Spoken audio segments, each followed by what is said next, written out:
Is your marketing actually holding back your sales? That's a pretty loaded question, right? As we launch headfirst into the spending season, there are more obstacles than ever before when it comes to selling. Are we heading into a recession? Are customers going to spend up big or are they going to be conservative? Are they going to be more value driven or are they going to want really nice things? Right now, we are in the lead up to the holiday spend fest. This is your runway, and it is a crucial time for your advertising and marketing. So don't fall into the trap of doing what you've always done because it could be sending your sales backwards. In this session, Ming, Kang, Chen, head of e-commerce of the Sheet Society, and Sam Thompson, head of digital solutions and partnerships from Bench, join me to uncover where and when to invest your marketing dollars to maximize your sales this holiday season. Welcome, guys. Hey, thank you, Salena. Ming, Kang, I have to ask you, you guys sell sheets, and I'm guessing that sheets probably aren't at the top of most people's Christmas list. So I have to ask you, why the heck would you spend a lot of time and a lot of money marketing something that isn't really a traditional Christmas gift? Look, that's a very good question, Salena. It's a question I had when I started working at Sheet Society as well. But I think it's really interesting is that at this sort of time of the year, people have their wallets open. They're in the mood to buy, and they're in the mode to look for great deals, particularly around Black Friday. But even beyond those sort of big sales events, what we've found is that a lot of our customers, often they just want a self-gift, they're not really buying, a queen bed set for their best friend. They're actually buying it for themselves. And it's about, giving back and, indulging. And I think that's true for a lot of brands. I think there are a lot of items from a lot of other categories which sort of fit into that mold. So I think those are probably factors that all sort of lead into it. And I think it's just a time when people have that permission to spend rather than any other time of the year where it might feel a little bit more self-indulgent than during the holiday period. And it sounds like you've got some experience around when people are in that spending mode, they kind of feel like it's okay to spend on themselves. I'll just throw that one in for myself and put it under the Christmas spending budget. Yeah, absolutely. No one's asking questions then. We were just talking earlier about holidays and how when you're on holiday, the budget is a little bit different to what it normally is. And I think the same could be said around the holiday period.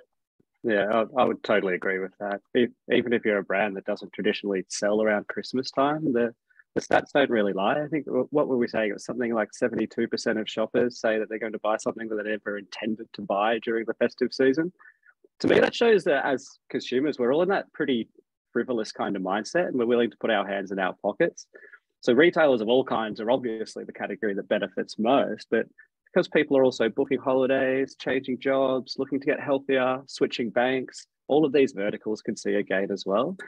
I don't know about you guys, it's been a tough couple of years, right? Like, I've definitely had a bit of a cash splash, and I'm likely to in the coming months as well. And given that we're keen to spend and we're a little bit less loyal to brands than we ever have been before, to me, that's a pretty key indicator that I'm likely to be influenced by advertising as well, which is a massive opportunity for brands to capitalize on.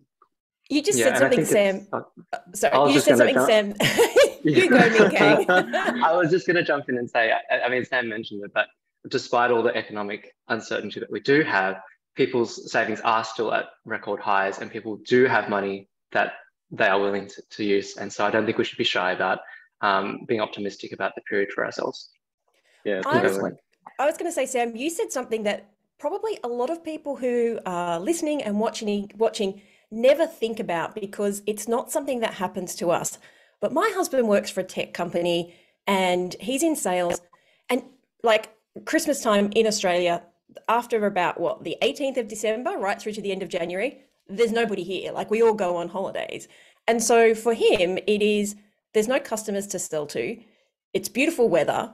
We can go on holiday, and he gets into super spend mode, even post Christmas or that lead up to Christmas, because he's kind of not working that hard. And there's a bunch of people out there who are in that same sort of circle, like people like teachers and people who are in sales, where when all the corporates go on holidays, what else have they got to do except for to spend money?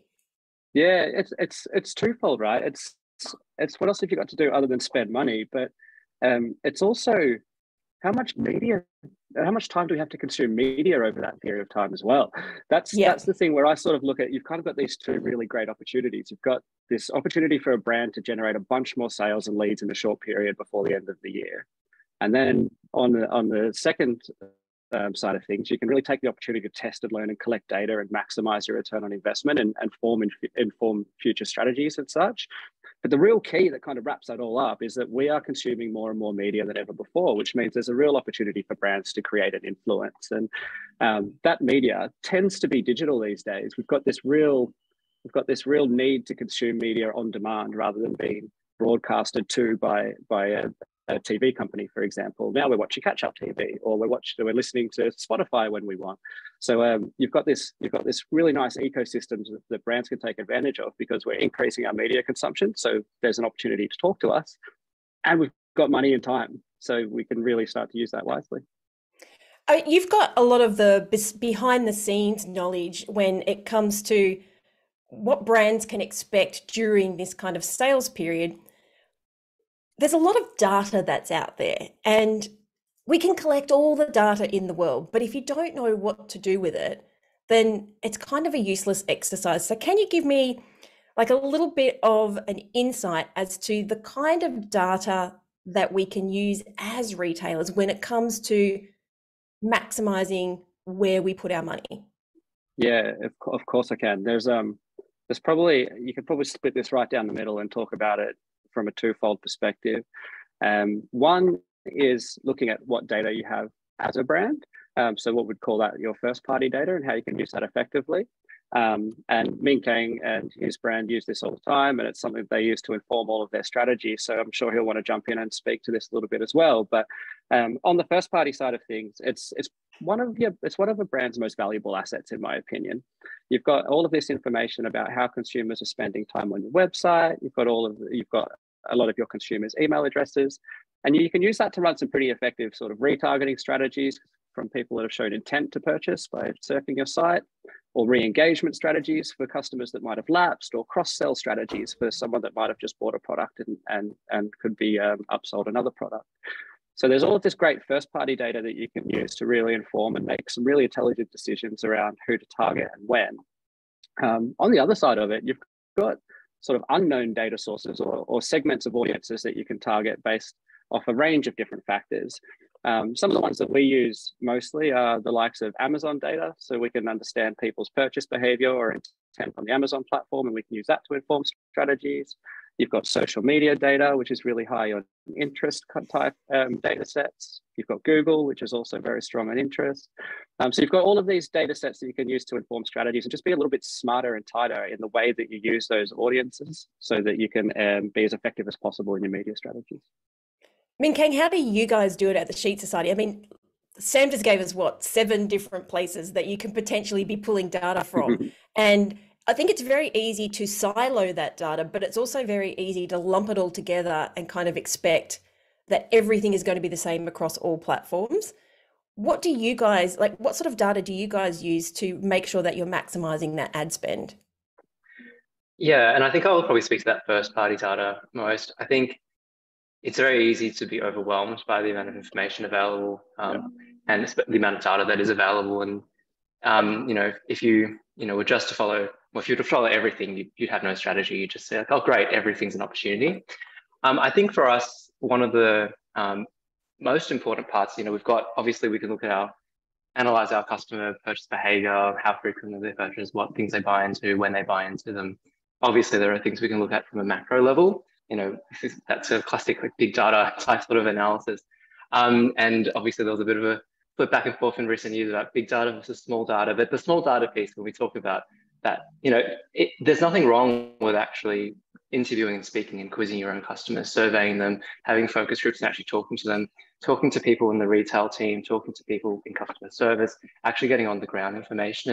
And I think it's really important to have a really strong model for what your customer, who they are, what their motivators are. And with that, you generate those hypotheses. You're like, I think customers during November are self-gifting. And then from there, go to your big data sources and try and and find the insight that supports that. And if it isn't supported, then maybe that was just like, a poor sample size. But if it is supported, then you can see the opportunity available there, and you can work with your media partners or to maximize that opportunity. So I think it's a bit of an art there. You can generate the right hypotheses, and then it's about rolling that out at scale. Okay, you just mentioned November. Now, November is big. We're talking Black Friday, Cyber Monday. If you sell to the US, we're talking about Thanksgiving, like huge opportunities for people to make money. So let's come backwards to where we are now, August. We're in the runway. So we have to, as retailers, when it comes to our marketing, there are some people who are going to have this planned out to the nth degree, but there are others who maybe just kind of have it in the back of their mind that we'll have to start advertising soon, Black Friday's coming up, all those things. I would love to know how you guys at the Sheet Society and Ming Kang gear up for this runway. Like, what are you doing to maximize, because you guys do Black Friday, Cyber Monday, right? Okay. Yes, we do. We'll talk about that in a moment. But what are you guys doing to gear up to make sure that when that time hits, when we're talking 4 days, during that brief period of time, you are maximizing the money that you're putting out and not kind of using it for a whole bunch of testing? Because I don't know, maybe Sam can talk about that. Is that a great time to be doing testing? But let's start with you, Ming Kang. And Sam, remember that question. Yeah, and absolutely. I mean, the runway, really the planning has obviously already started, and should have started, and we're really starting to implement those campaigns now in terms of rolling those out. You mentioned testing. This is something that you should be doing all the time, regardless, but certainly at a high risk period. Whenever I mean, for us probably less so, but still, it's a very big sales period. There will be some other companies and retailers out there where Black Friday, that whole November period, represents a very significant portion of your revenue for the year. So it's very important that you have the best ads going out at that time. So absolutely. In terms of what we do, we know that our purchase cycle is quite relatively long compared to perhaps a more impulse sort of brand where you might just have one main product and you just sort of buy it on a whim. Our product's more considered. People want to come back multiple times to the website, view the product, etc., and get to know the brand a bit more, particularly in part due to price point as well. So for us, it's about building that story and building that connection. And we know that there will be some customers who, with our top of funnel brand awareness sort of advertising, they're happy to buy at full price and they're going to just buy what's there because it looks great and they want it now. But there will be a lot of people, as we all know, that will hold off until the sales period. So in our runway period, it's about understanding, trying to find the right audiences, having our remarketing pool. Obviously, that's great from a platform's point of view, but there's also that first party data that we want to collect as well. So are there campaigns that have been run to collect their email, specifically their email addresses, so we can remarket to them in the future? Obviously, that can be used for media too, creating lookalike audiences, etc. But that's really the importance for us, is trying to, I guess, really just build up that audience pool for us to remarket towards down the track. Cool. Sam, I have to ask you, is this the time we should be testing offers? And I've got a second part to that question. Is that really brief window of, say, the 4-ish days around Black Friday, Cyber Monday, is that the time to be testing out different offers? Yeah, okay. I'll start with the testing side of things. In my opinion, it's absolutely the time to be testing. So there's kind of a couple of key reasons to really take advantage of that runway period. I might take a little step back first, actually, and just talk about costs of media first, and then go into the testing side of things. Great. But there's 2 key reasons, in my opinion, that you really want to take advantage of this runway period and get things organized and planned nice and early. So the first is around the cost side of things. When we're working in digital media, the kind of way that we purchase has shifted over time. We don't just go to a publisher anymore, say the Sydney Morning Herald, and we go, hey guys, here's 50 grand. We want to buy X amount of ad space on your website. It's not quite like that anymore. We buy things in what we call a biddable kind of ecosystem. So we place a value on the ad space, which is heavily dependent on a couple of things. Firstly, it's the quality of the publisher. So we'd be willing to pay more for someone leaning back and watching their connected television than we would for somebody that's just surfing a website, for example. The other thing that we sort of use to assess the quality of the media is the audience that's viewing that media space. So we might bid more aggressively if we know that someone has been to your website, for example, and shown intent to engage with your products than we would for someone who might be, say, female 25 plus. So as more and more advertisers that are spending in that environment, like during a Christmas period or a Black Friday period, and customer cut through or attention becomes a lot more valuable, the more competitive that entire space becomes. More bids are being placed on the media, and brands bid higher for the media space, and ultimately the impact of that is that it drives up costs for everybody.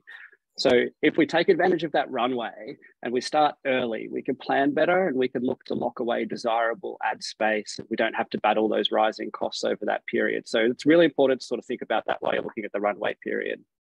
Now I'll get into your part, the question around testing. Yes. Again, it's get your budgets in early, right? So we work in a digital environment. We use data all of the time. And we can effectively optimize your campaigns for the weeks leading into Black Friday and then for the weeks leading into Christmas, so that we could almost go into those two really peak periods for a brand with that runway, right? We've already got learnings, which means that we could work in a pretty heavily optimal state. And that means that your budgets are humming by the time that those periods roll around. So it's good to test things like creative messaging, creative copy, websites that are delivering the best response, audiences that are delivering the best response, offers, for example, to the point where you can get sort of really highly optimal by the time that those peak sales periods come around. I think what Ming Kang was saying earlier about really using, this is what speaks to me, is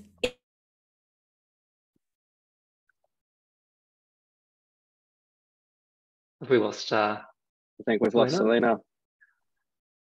Yes. Well, we don't know what the insight is there, but I guess to continue, I suppose that sort of balance beam testing is about the significance of that testing, and I think when we say don't, I think I would personally say we wouldn't want to assess like dramatic changes in sort of creative from our point of view. I think by the point of Christmas, we should have a pretty good understanding of where we want to go for a media point of view. Yeah, I agree. It's good. Oh, you're back. Welcome back, Salena. It's really a time to be securing those different audiences and securing those channels so that when it comes into the time to spend the money, you've got a better idea of what you're prepared to spend and the kind of returns you'd be getting. Yeah, correct. Great. All right. So who's going to answer this question? I want to know how much of our money we should be spending right now, how much we should be using during that peak period, which is say November to just the beginning of January when you've got your post-Christmas sales, and then the next bit afterwards. Yeah, I can jump in. Look, obviously this is going to change on your brand and what works for you, but I think you could say for that first part runway, 20 to 30% of your budget might be spent trying to build up that customer base, leading them into that period. Again, you have to consider things like your customers, your product, the consideration that is required to purchase your product, the competitors that are also competing with you online in those similar spaces. But that's perhaps a sort of rule of thumb. You spend probably about a third or a bit more on that peak period of time, really getting the sales that you want to get in the holiday period, and then afterwards, we've got that post-sale period where people, we do find that people, once they buy the product, they love the brand, have hopefully had a good experience with your brand as well, and are actually in a really good mood to buy more and extend on their purchase, and that's where the remainder of the budget can sort of hit, and that can be quite a good cost-effective way, because your spend should be lower at that point in time. It's not as competitive. And so it may not be as, as sexy a period. Well, everything's a sexy period of time, but it's not the peak period, but you're still getting quite good returns. Yeah. What do you think about that, Sam? I was going to say, because that's very even. And I would have thought, Ming Kang, you were going to say, put a big chunk of that money during the peak period, but you're kind of saying, level it out, average it out. Yeah, I would agree with averaging it out as well. And the reason being, I think Ming Kang's speaking from a very performance-heavy point of view, right? So his spend is going to be heavily dictated by people that are in market at that time and what their mindset is there. What I would kind of add to that, I do agree with what Ming Kang said in terms of how you would sort of flight that money over time. Where I'd probably just go a little bit deeper is that I would look to split out your marketing spend so that you've got brand spend versus performance spend. And we usually play by about a 60-40 rule, 60% of your spend towards brand with 40% towards the performance marketing side of things. So we want to use that 60% of our budget to be really highly targeted, but in a branding arena so that we can inspire customers and get them into the sales funnel. And then around 40% of that budget to make sure that we're actually converting and acquiring those customers.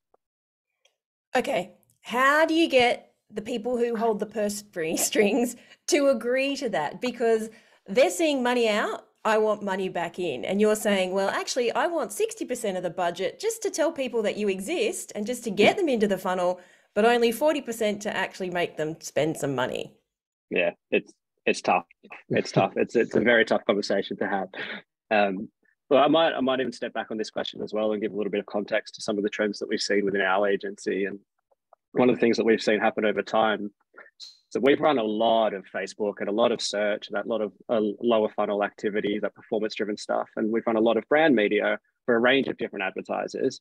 And we've seen that over time, because it's so accessible now through super easy to use media buying platforms, that really high intent or really bottom of the funnel media, which is again primarily search or social, is something that will get pulled in-house and that a brand will run themselves. So brands want and need to be in control of their data. They want to be able to effectively analyze customer journeys, and they want to get media costs down on the performance marketing. And that makes a whole bunch of sense to me. So we often see that search and social are those first pillars of the media mix that sort of come in-house. We then see that the next stage in that journey is that brands will scale out that performance media, blast their target audience, generate a whole bunch of sales, and then we'll hit some form of diminishing return or some form of rising cost on that customer acquisition point. And that's where it's really important to sort of look to diversify your channel mix. So that's where we sort of come in to try and say, look, diversify that channel mix, start investing in brand strategies. We can inspire more customers. We can get them into your sales funnel, but we'll do it from a really smart and effective way so that you're not blasting money out to people that are unlikely to buy your products at all. And then the key part of it, and this is what is going back to answering your question, Salena, who I think has dropped off again, is that we need to ensure that we are measuring things effectively. And if we can measure things effectively and we can show the proof points, and we'll probably talk about that in a bit, that is how you start to have the conversation around the effective use of brand dollars. I'll just get Salena to jump on and I'll finish that off. I'll see if she's going to come back.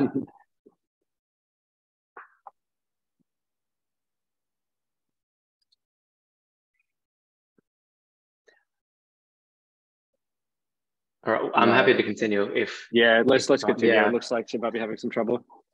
Yeah, and I think, Sam, that story is sort of telling, I think, is definitely indicative of a lot of brands. I mean, I think it is just a journey. I think that it takes, particularly, and I'm not sure of the audience here and the sort of the size of the businesses that each of us run and work within, but absolutely, when you think about particularly new companies or new startups that sort of enter the market, obviously your Facebook and your Googles are going to be the places where you go to get your first sales and the first million and the first 10 million of the business. But at a point, you're right, it absolutely, there are diminishing returns, and it is something where you need to take, particularly people who are not from a marketing background, on a journey to explain why not every piece of media can have a direct return on investment that you can say money in, money out. Of course, as marketers, we need to hold ourselves to a point where we can demonstrate a return on the overall budgets that we spend. And I think that's where you work with your media partners. And Bench has some great studies that they've done in terms of how when you broaden your channel mix, for example, you can improve the efficiencies across all channels, including the performance channels like search and social. And I think there's even a point to be made that, this is your classic marketing sort of consumer behavior, but the better the awareness, the better you enter the consideration set. So when you think about brand terms as well, your brand campaign should improve if you're above the line and top of funnel advertising is well honed and is a well spread out, well planned, basically. So Yeah. yeah, 100% agree. Yeah, it does take time and energy to get there as well, though. Like, just to go back to the search and social side of things, I do understand for brands why it is hard to take the leap into brand and why we do continue to use those channels. And I guess the overarching reason is this, just that it's super easy to measure digitally. I think you said it before, Ming, Kang, it's money in, money out. You can pop cash into those channels, you can easily see the impact, and away you go. It's super easy to report on. And then you can pass that information to your board. It looks great, and you can pitch for more marketing investment. So I do see how it's really easy to stay within that ecosystem.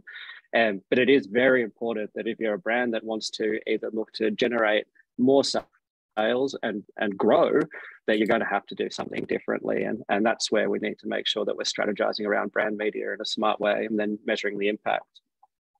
Yeah, and I was just going to add, like, it might be difficult as well. Obviously, it is challenging from a measurement perspective because there are tools out there that can help sort of clarify the the return on investment for channels that aren't quite directly attributable. And eventually, you've got some tools there available that sort of sit above your platforms, and obviously that's great.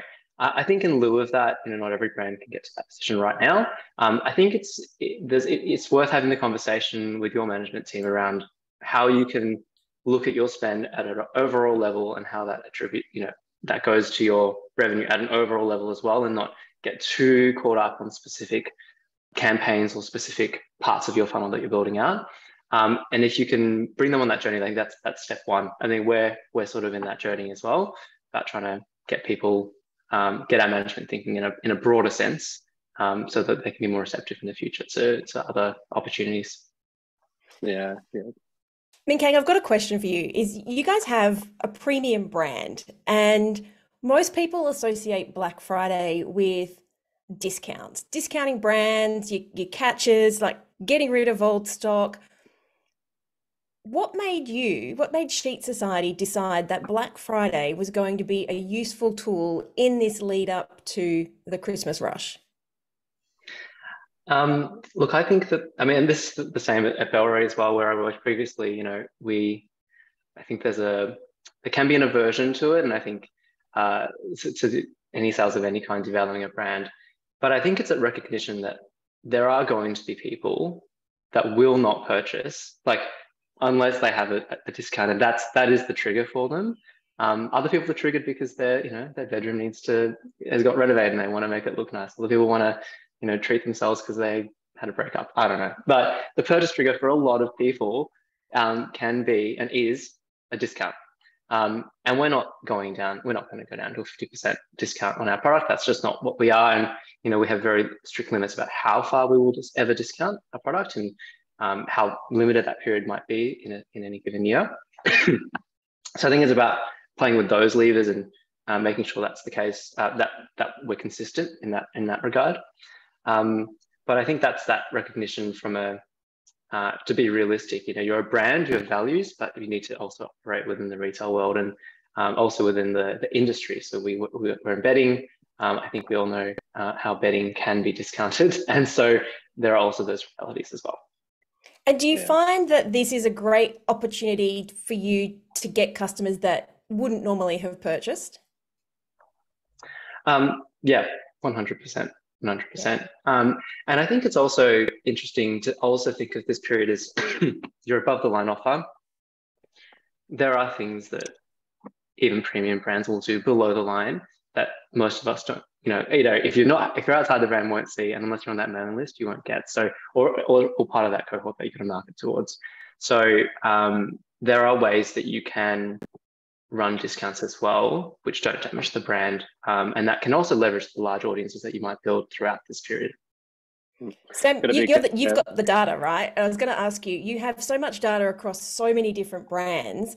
What do you see works during this time? Is it purely discount focused? And do you think this is the time to leverage those untapped customers who maybe haven't bought yet? Yeah, so on the discount side of things, you do have to be really careful around this time of year. You don't want to go too crazy with discounts to get yourself into a death loop where customers expect a discount from your brand. That's something that's super important to keep in mind. And the other thing there that you want to keep in mind is you don't want to devalue your products. And if you've got quite a premium product, you do not want to go so low that you get to the point of potentially devaluing it. So you do need to be careful with discounts. A funny little tidbit in our industry when you're using the technology and data side of things actually is if you go to a website for a number of different fashion brands, I won't name names, get yourself retargeted, don't purchase, continue to get yourself retargeted, eventually you'll get an offer from them. So there's a nice little tip in there for people that want to look to get some discounts through the market. Just don't buy anything at first and then wait till you get your offer. So that's the first part around discounts. Around time to leverage discounts, I do think it is time to leverage because customers are in that mindset around Black Friday specifically that they will get a discount. For the Christmas period specifically, I would probably look to steer clear of it and then jump back into discount season for Boxing Day. So do you think that the question is for both of you, do you think that that time between Black Friday, Cyber Monday, well, there's not really any time, is it, and Christmas shopping, is the time when you put out more value-driven offers rather than discount-focused offers? Yeah, definitely, in my opinion. I would go down the path of value-driven offers, and then looking to see what's resonating with your customers in that period between Black Friday, Cyber Monday, and Christmas, so that you can continue to collect data and use that to optimize ready for that really heavy Christmas period. Now, I'm going to just I'm going to dissent. I'm going to say that for our brand, I think for brands that we've worked on previously, it depends. I think it depends, and so I think for us, I think there is that Black Friday that is like the peak. I would almost say it's the peak sale of the year in a way, and then we've got that runway into Christmas where I think for our customers, the gifting part is actually, or that finalizing your purchase for Christmas is actually the main motivator for us, and for the other brands that there are some brands where that will be the same case. And I think that there's an expectation that there will be a sale on Boxing Day, which we have participated in for a number of years. So it's not a secret that we probably would do that this year. So I think that with that customer knowledge that there will be those sales periods, there are just going to be customers in that early December period which I think would have purchased anyway for reasons that are beyond a discount. So I think you can also play into that knowledge in the market. Because even if you were to discount, I think if you were to discount the start of December, customers still know that the Boxing Day sale. So, and that probably will be bigger than the one you run early December if you were to run one in December. So I don't know. It's debatable. And I think it depends on the industry. No, I think you bring up a good point. And a lot of this has to do with knowing your customer. Like you're saying, it's not bad to just get on the phone and talk to your customer, because I'm sitting here thinking, if I forgot to buy during that Black Friday, Cyber Monday, now I got the in-laws coming to stay, which means I probably need some nice sheets. And I'm not looking at the cheapest possible price. Like I don't really need to have any offer other than the fact that it's in front of me and it's a brand that they'll like and it's a brand that they'll respect. So like you were saying, you can't just go with discounts, and you can't just go with, you have to have some kind of offer out there. Sometimes you just need to be out there, full stop, in that 60% of your brand awareness budget that's going out there. Yeah, and I think it's that combination of your above the line and below the line activity. It's not to say that you can't offer any discounts early December. There will be a subset of customers who are looking for it, but you could do that in different and sneakier ways, or playing your audience in a really smart way. But I think you're right that there are just so many purchase motivators. Sam's just happy to spend at Christmas time. Well, yeah, exactly. Well, it speaks to the importance of what we were saying before, just making sure that you're in market and you're taking advantage of the way that people are not only consuming media, but the different mindsets that people are going to be in. So Salena, you're going to be in a fairly different mindset to me, and Kang, who's going to be in a different mindset to me. So we need to make sure that as a brand, you've got the ability to be able to talk to all three of us in the most effective way possible. And that will then inform or maximize your sales strategies off the back of it. Okay, we've talked a bit about runway. We've talked about this peak period. We've got the post-Christmas part. And Sam, both of you are throwing out numbers of like 30% of our budget should be looking at what worked, what didn't, and how we're going to promote in that period immediately after the Christmas rush. So can we talk about what do we do with our data that we've gotten? How do we leverage the people who did buy or didn't buy? Like, what are we doing that's not just a Boxing Day sale? Yeah, post period is one that people often neglect, to be fair. I think it's one of the bits that's really easy to overlook. We see the sales that we get towards the back end of November, and we see the sales that we get over the Christmas period, and everyone goes, yay, and slaps each other on the back, and they're like, we've just had such a good period. All right, let's look to start planning something in another 3 to 6 months' time. I think that that's something that is a bit of an opportunity for brands to start getting right, and really having a look in that sort of week after the Christmas period to really maximize what you can do in the next immediate short term. There's such an influx of sales, there's such an influx of new customers, that there's a whole bunch of data there that can be used to really help to inform how you move forward with any strategy in the early stages of the next year, which is often a bit of a lull period for brands. So there's tons of things you can do in terms of cross-selling. There's tons of things you can do in terms of modeling that data and trying to find new customers that are similar to the ones that have just purchased from you.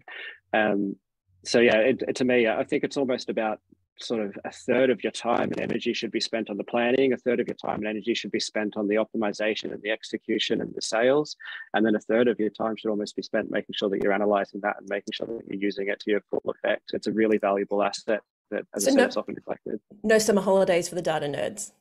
No holidays for us. No, that's it. No, sitting at our computers is fun enough. And I think people forget that this is where I think we are really lucky compared to the Northern Hemisphere, is it's our summer break. The kids are on school holidays. We've got that extended time off. We're consuming so much more media. We're in the spend mindset. Whereas in the Northern Hemisphere, it's, a few days, Christmas is over, back to work, where we have a completely different luxury to be able to market to our customers in that time. Yeah, agreed. And Ming, Kang, how does the Sheet Society leverage, apart from Boxing Day sale, that period just after Christmas? Because you've got a lot of sales, you've got a lot of data, and hopefully you've got a lot of cash as well. Yeah, and I think it's about validating that your assumptions that you made in that holiday, going into the holiday period, were actually came true. So you used your runway period. You hopefully got the sales you wanted in November. Were the assumptions you made about why people were purchasing, or what offers would motivate them, or what creative would hit, or what they even purchased, full stop. Did they match what you had predicted? And I think I think that can help you learn for the next period of time. Are we going to change the offer? Because that we were planning to run in that post period, and just getting that information.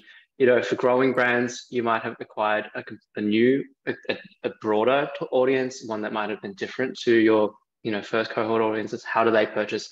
What's the differences in their behavior? So I think there's a lot that can be gained from that analysis that can inform the next part of the campaign, and that's what we would do. And then I think it's about really understanding, why are we talking to that customer now? So they've just bought about a month ago. They just spent a few $100 on some bedding. So why, the question might be, yeah, great, it's a discounted offer, but like I already got bedding. So what's in it for me? I think is the question that you want to put in your head for the customer. And so is it to zhuzh up your existing set? Is it just it's gotten even hotter? So do you need an even lighter type of bedding, or whatever the motivator is without giving too much away? What could be the things that could spark that extra purchase? It may not necessarily, average order value may be different at that time as well. For us, you could argue that if you're just topping up, average order value could be smaller, but it's a different goal, it's a different campaign. But yeah, I think that's kind of what we would do. And is it more the brand awareness campaign? Sorry, Sam, or is it more trying to get more conversions? I think for us, in particular, that immediate post period, it is a performance. It is a performance-driven campaign. I think we've built up the awareness throughout the holiday period. That by that point, we're really just, because we're trying to close out the season, and hopefully just buy the damn things, people. I think you raised a really interesting point just before Ming, Kang. You kind of glossed over it, but it's something that just stuck with me, and that was around the insights that you can generate. So you'll go into these periods with a really good understanding of who your audiences are and who the most likely people are to acquire your products. once you've finished that sales period, you're going to find that there's probably a few people that were not quite within that target audience that you thought that have really resonated with your brand and have bought something and had a really good experience. That's a really nice asset that you can then use to try and inform future targeting strategies. It might be a little bit outside of the norm of what you've always done. And these are the sorts of things that I think are super important for testing and learning in that period post-Christmas, to then start looking to acquire more and more customers and maximize more return based off the insights that you can generate while those peak sales periods are driving heavy amounts of information and sales. And it is, circling right back to what you said at the beginning, Sam, it really is this time when you have this peak window of people consuming digital and data way more than any other time, because come February, we're back to work, we're scrolling here, there and everywhere. But in this period of time, we're actively consuming all of this content and we're taking it in. Yeah. I don't want to harp on COVID at all too much, but that was a real driving factor for how we've sort of shifted our media consumption behaviors. When we were indoors, we were desk scrolling through our phones. We were spending so much time on the internet. We were watching way more catch up or connected TV than we ever had before, and we've kind of continued to do it.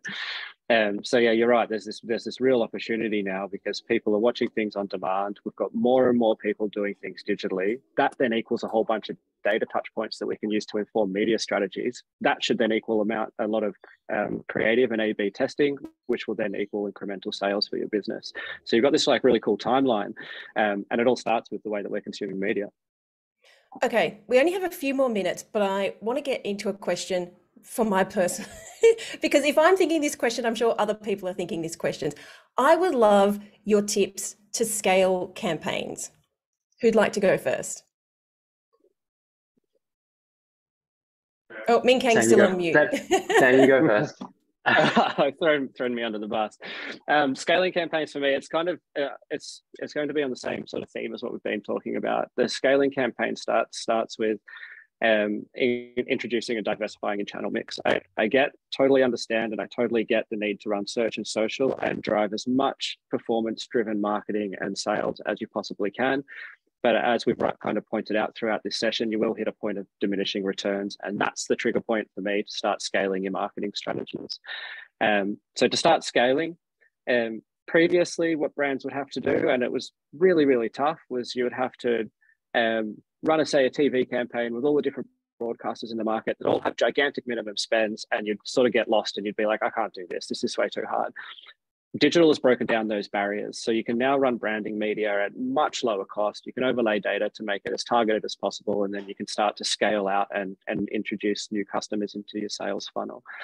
So that for me is the key for scaling. It's around diversification of channel mix, but it does come with the point of making sure that you're measuring the impact effectively, because otherwise, again, you're just throwing money at a wall and hoping that it sticks.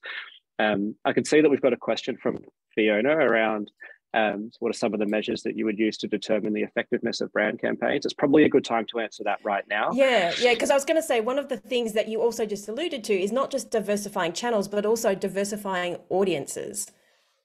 Yeah, definitely. Diversifying channels, diversifying audiences, diversifying your creative mix where you can.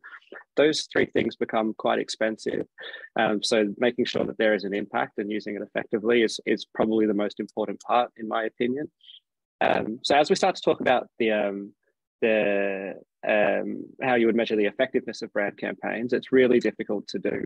We've been playing around at the moment with a whole bunch of different studies, and those main studies are kind of twofold. The first is studies that sort of look to do control exposed tests around your brand media so that you can serve your brand media out to a bunch of different audiences, and then you can ask them questions after the fact. You can do a bit of a survey, and those surveys are aimed at pulling out different metrics to show that there's been things like brand awareness lifts, product consideration lifts, creative recall lifts, all of those sorts of things. And that's one way to really look at the effect of your branding activity. But it doesn't say anything about what that's doing in terms of driving a sale. So we need to take it a little bit further. Are they even interested? Yeah, exactly. We can all watch a cat video. Doesn't mean we're buying a cat. Yeah, totally. It'll give you a nice insight for sure, but does it have an impact on your bottom line as a brand? Who knows? So that's why we need to go a little bit deeper. So some of the stuff that we've been doing lately is running brand campaigns, and then using different pieces of tagging so that we can assess if we're generating any kind of uplift on what brands are doing in-house around search and social. And we've seen that we can drive increased conversion rates by up to about 3,000%, which is really, really, really significant. Yeah. So those, just to quickly unpack that a little bit, those two paths of conversion would be, as a consumer, searching online for the Sheet Society and then buying a product would be one path. The other path would be being served a brand ad, then searching online for Sheet Society and then buying their product. And it's that second path where we've been able to see really incremental value and a huge amount of uplift. And to answer Fiona's questions, those would be the sort of two things I would look at to assess the impact of brand. It's difficult to do, but we're starting to get to a point as an industry where it's getting more effective. Sure. Yeah, Okay. and I was going to defer to Sam first. I think what Sam brings, I think, is an experience with a lot of brands and the best way, I think, to do it. And I think we're at a maturity and a level where you've got, I mean, I'm not going to say a huge budget, but you need some budget to get to that point. I think if you want to be more tactical, and probably this is where the space we're playing in recent years is, when scaling your campaigns, yes, you're finding it's new audiences. And so that recognition that it's an audience that is different to your current audience. So you need to be willing to test, you need to see what creative will stick, you need to see what that next stage for you, what that looks like. And absolutely there are, I think where you can, absolutely, I agree, in terms of diversifying channel mix is really important.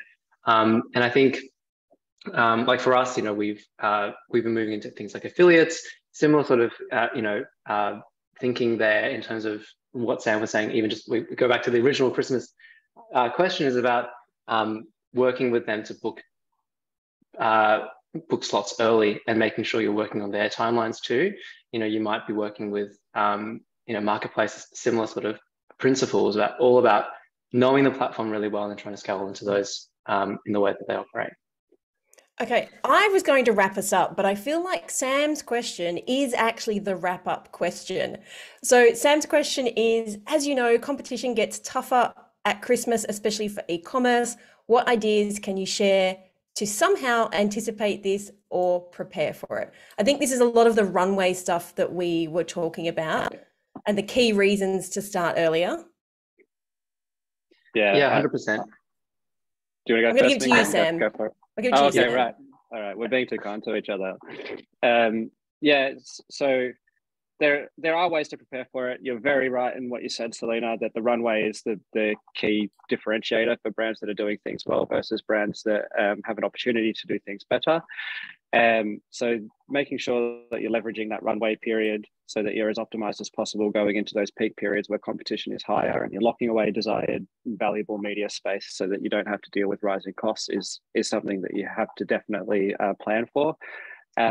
It's an interesting point talking about competition around Christmas as well, because there's some kind of cool little tactics that you can use to do a lot of competitor conquesting. So you can use different pieces of technology that will scan the keywords of web pages, look for your competition's brand name on those pages, and then you can use that to serve an ad, and you can competitively conquest that way. So that's something that I would look to do from a competition perspective, and that's available for nearly all media channels. So that's a nice way to kind of pull some of your competitors' potential customers into your sales funnel as well. But yeah, so there's definitely a lot of different tactics that you can think about, and the runway is probably the best way to approach competition leading into Christmas. Yeah, Kang, did you want to add anything to that? Yeah, I mean, look, from a really tactical point of view, from a brand, I guess, being really aware of you need to be aware of your competitors and what they're doing. How are they reaching customers? There's probably a brand that's bigger than yours. I mean, unless you're the market player, dominant player in the market, probably a brand that's bigger than you. What are they doing to reach customers that you're not doing? How are they using the platforms that you're using in ways that maybe are better than the way that you're using it, and try and outmaneuver them? If you're a smaller brand, that's the whole point, is that you can be more agile. So, we always share examples of ads and campaigns that other competitors are running. What can we do to undercut them or have a better message? And so when you're looking at Christmas specifically, hopefully you have got files or information on what they did last year or what you did last year and how that compared. And I think that's probably a good way to prepare in your yeah, that would probably be my top tip in terms of preparing for it. Is just being really agile with your own industry.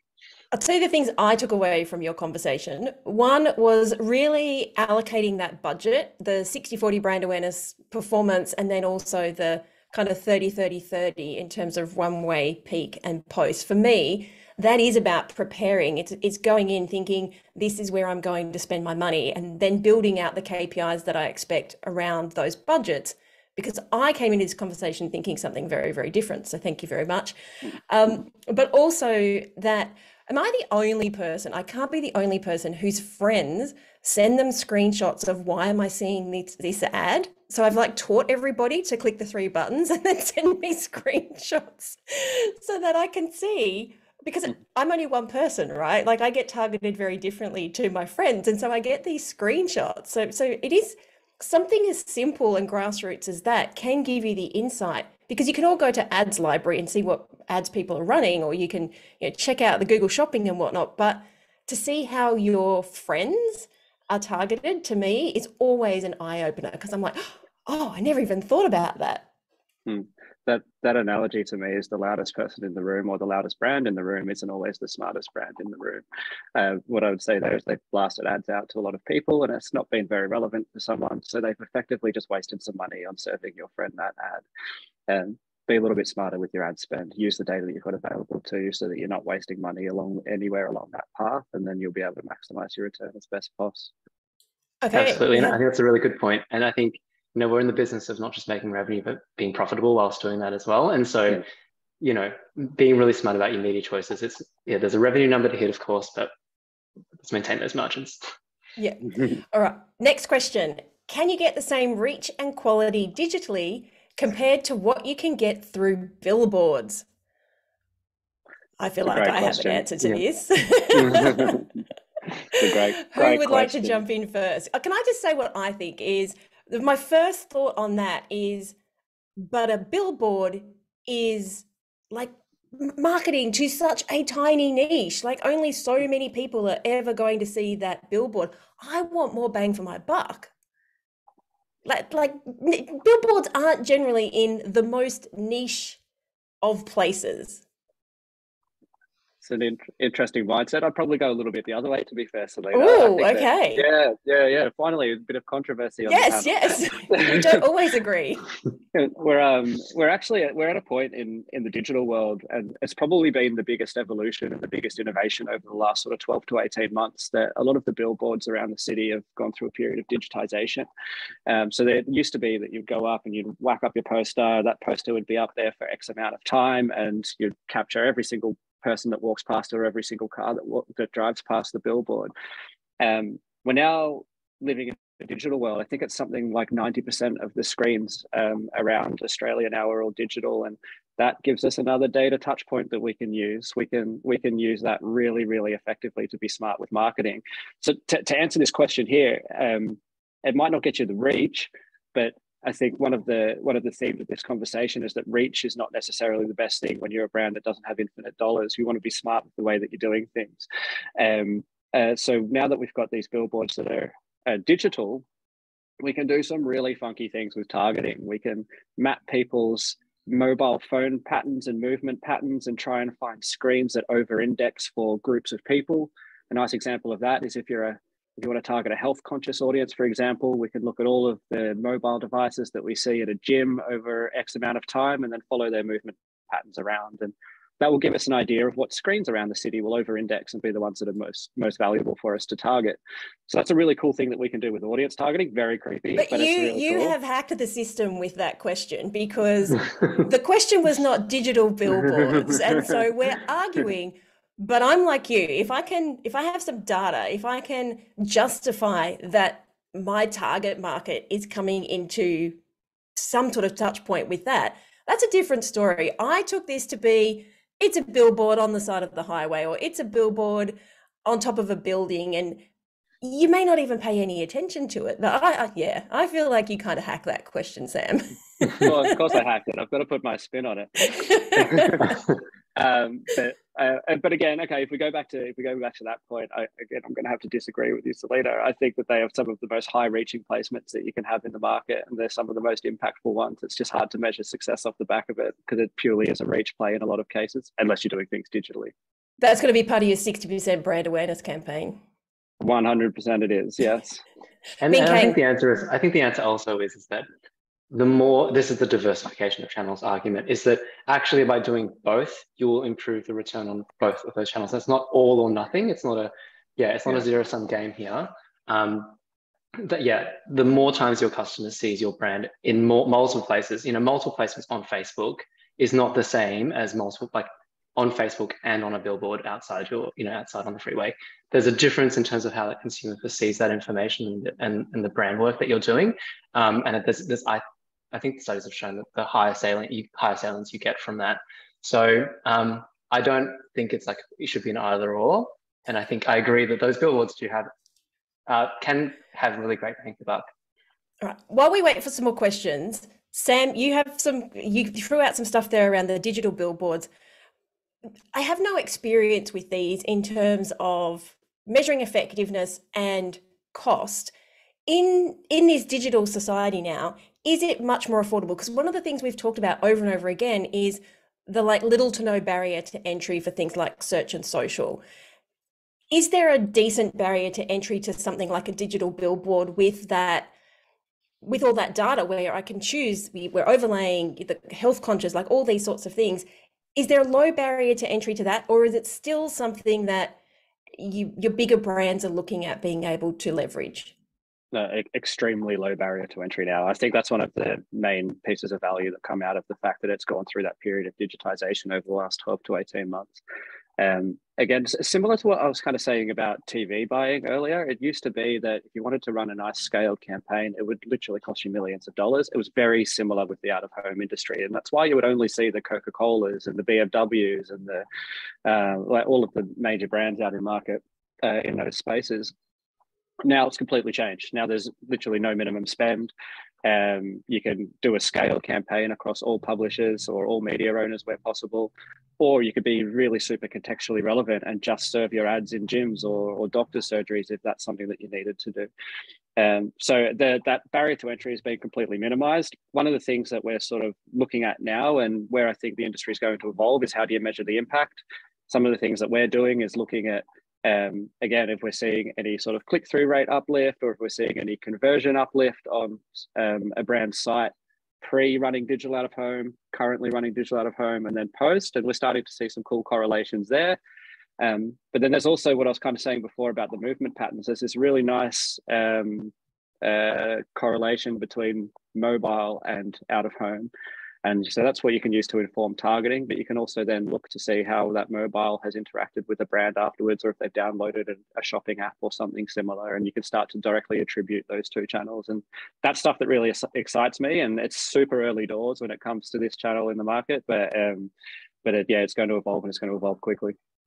I like the fact that this is a great sort of circling back to the conversation you had earlier when you were talking to Sam's answer, which is really diversifying the platforms and diversifying the audiences, but doing that in a very smart way, in a very technical way, in a very niche way. And this is probably a platform that, unless you're one of the bigger brands, that your competitors aren't even thinking about using. So this is, you don't have to be on TikTok. Is there somewhere else where you have the data to back you up to say this is a place how people go, so that you can be using those different channels and you can be testing in this lead up to the Christmas period? Yeah, exactly. I think one of the things that can kind of scare people off is that it can come across as being quite complex. And that's one of the barriers that I want to try and break down, is that while there is some challenges to it, and while there is some complexity, there's some really easy ways to get started. And there's some really low barrier to entry ways to get started, to then start testing and learning and see what works for your brand. And that's probably my main message and what I would encourage people to do off the back of this. Yeah, and to be fair, I would have thought it was quite expensive, because you've got the whole billboard conversation, or the old TV media conversation in the back of your head, and the hundreds of thousands, millions of dollars that if you aren't in the know, and that's why people are listening to this webinar, is to get in the know, to be able to leverage those channels and leverage those different strategies that their competitors aren't using. This is like insider edge TV. Yeah, I think it's something that the industry could probably do a little bit better, is educating the rest of the market on what some of these opportunities are. And yeah, once that word gets out, then I expect that everyone will be leveraging it in some way. Yeah. Ming, Kang, no more questions just yet. So how would you like to wrap up this conversation? For the people who are listening, give me 3 things that you would suggest that people do to maximize their return on investment for their ad strategies in this lead up to Christmas and that little bit post-Christmas. Oh, you got me on the spot. Yeah, 3 things. So look, if you're not planning now, you need to be planning right now and have your get your runway set up. I think runway is really important, and push, leading yourself into the holiday period rather than just thinking November 1 is my launch date and that's when everything happens. Number 1. Number 2, I think, you just need to understand your customer, whether it's your first party data or your third party data. Have some really good models and hypotheses around what your customer wants from this period of time. And I think 3 is not forgetting that post-sales period. It is a long sales period. There are a lot of opportunities for people to buy.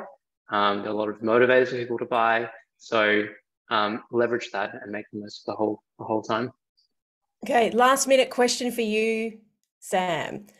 Are programmatic ads ideal for Christmas campaigns? And if they are, how do you structure them and how do you measure success? That's like a 3-part question. Oh, that's a very loaded question. That is a very loaded question to answer in just a couple of minutes. but it is a great question. I think Sam has picked up in that question that as I've been using the word digital, I've been subbing it in for programmatic pretty much. That's what we do day to day. So everything that I've been talking about today, Sam, is working in the programmatic industry. Yes, I certainly do think it's ideal, and pretty much for the reasons that we said before. It's an easy way to diversify your channel mix without a huge barrier to entry and huge investment. It's an easy way for you to be intelligent with data and be super targeted in the way that you're promoting your messages to different audiences. And it's a really impactful way to measure success. So that would be my structure: diversification, targeting, and measurement. Awesome. I think that is the perfect way to end this conversation. Thank you so much, guys. I have learnt lots, and I always feel like if I've come away learning lots, that the people who have watched this have probably, like, you've kicked it out of the park. So thank you so much. Ming, Kang, Chen from the Sheet Society and Sam Thompson from Bench. Thank you.